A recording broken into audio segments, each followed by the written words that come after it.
الان ملاک نفس کشیدن چجوریه؟ چند تا در دقیقه است؟ یعنی چند تا دونه در ثانیه مثلا میشه چیز استاندارد؟ از کجا فهمیدید که اروپایی‌ها کمتر از ما نفس میکشن؟ از کجا فهمیدید که ما بیشتر از اونها نفس میکشیم؟ چجور رفتید شمردید؟ چجور سنجیدید؟ از کجا فهمیدید؟ این اطلاعاتو کی بهتون میده؟ از کجا میگیرید این اطلاعاتو؟ بیاید جیرش کنید. یکی بکشه تو، یکی بده بیرون.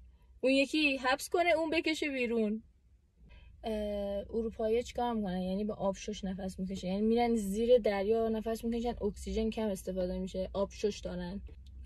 دهنتون سرویس.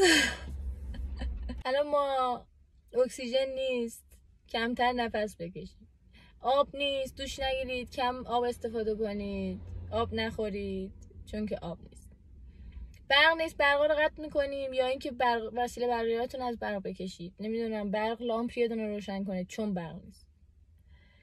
نمیدونم گرونی مردم گوشت نخورن، گرونی مردم یه وعده غذا بخورن گرسنگی بکشن خیلی بهتره فلان، چون گرونی غذا نیست، گاز نیست، اکسیژن هم که نیست، هوای سالم هم که نیست.